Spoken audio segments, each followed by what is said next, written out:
नमस्कार दर्शक बंधु जय जगन्नाथ मु दिव्य आपण मानक स्वागत जनाऊँगी आज आउ एक नुआ भिडियो को दर्शक बंधु आज भिडियोटी सारा ओडिशार शिक्षक भाई भौणी मानक पई बहुत गुरुत्वपूर्ण अटे कारण यूनिफाइड ऑटोमेशन सिस्टम बा यूएसएस विषय आज आम कथा हेबा।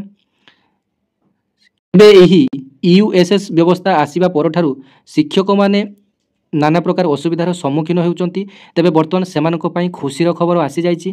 तेबे यूनिफाइड ऑटोमेशन सिस्टम बा यूएसएस प्रचलन रे रुक लगाइचंती मान्यवर ओडिशार हाईकोर्ट कि आपण मानकू आउ यूएसएस पोर्टाल व्यवहार करिया पई पड़िबो नाही। तेबे कोन रहिछि डिटेल अपडेट आसंतु ए खबरटी को संपूर्ण पढ़ी नबा जहा किछि आपण माने मोबाइल रे डिस्प्ले रे देखुचंती कोनोसी भी फेक खबर नुहे। तेबे प्राथमिक विद्यालय रे कार्यरत शिक्षक शिक्षयित्री मानकू यूनिफाइड ऑटोमेशन सिस्टम यूएसएस शिक्षक माने निज मोबाइल द्वारा कार्यकारी करने को गणशिक्षा विभाग करिथिबा व्यवस्था उपरे प्रतिबंधक लगाइले ओडिशार उच्च न्यायालय। सरकार वर्तमान प्राथमिक शिक्षा व्यवस्था को सुदृढ़ करने को विभिन्न पदक्षेप ग्रहण करुथिले मध्य दीर्घ दिन धरी प्राथमिक शिक्षक मानकर अनेक दाबी पूरण होई पारि नथिबारु निखिल उत्कल प्राथमिक शिक्षक फेडरेशन कर्मकर्ता माने क्षोभ प्रकाश करछन्ती। सेमाने अभियोग करछन्ती जे बारंबार विभागीय अधिकारी सहित दीर्घ दिन दाबी पूरण सकाशे आलोचना करथिले मध्य दाबी पूरण करिबारे सरकार टालटुल नीति अवलंबन करुछन्ती। तेज प्रतिबदल में जोर जबरदस्त शिक्षक मानू यूएसएस पोर्टाल माध्यम उभय शिक्षक और छात्र छात्री मानू उपस्थान नेबाक निर्देशनामा जारी करा जाउछि।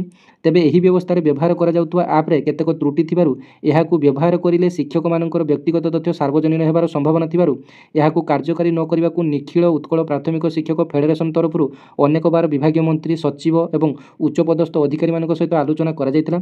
एहाकू बंद करिया पई सरकार कोनोसी पदक्षेप ग्रहण करि नाहांती।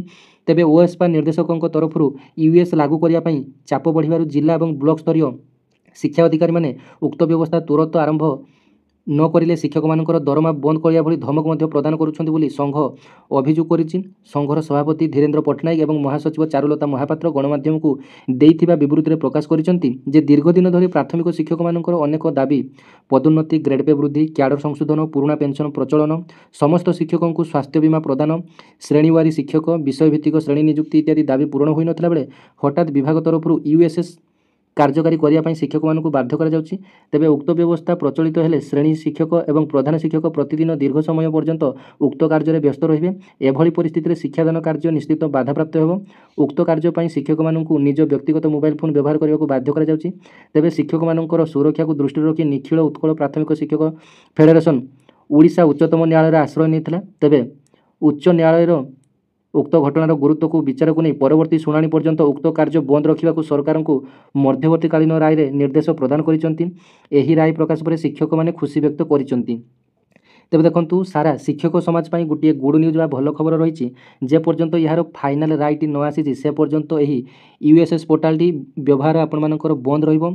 तेबे प्रतिदिन आरंभ रे उभय शिक्षक एवं पिला मानकर उपस्थानर डिटेल्स सेथरे अपलोड करा जाउथला जहा फल रे बहुत शिक्षक एथिरे हैरान मध्ये हेउथले। बहुत शिक्षकों को मध्ये मोबाइल चलाइबा आसे नाही जो कार्य फल रे शिक्षादान मध्ये बाधा प्राप्त हेउची। गोटे क्लास सर्वाधिक 45 मिनिट समय मिलि थाए कोमटी मध्ये 40 मिनिट समय मिलि थाए। ता मध्यरु जदि आपण मानकर अटेंडेंस कामटी गोटे गोटे आपण मानकर अपडेट करा जाय तबे मध्ये आपण मानकर 20 रु 25 मिनिट या मध्ये पळैथिबो। तबे शिक्षादान करिया पई मध्ये समय बंचिबो नाही।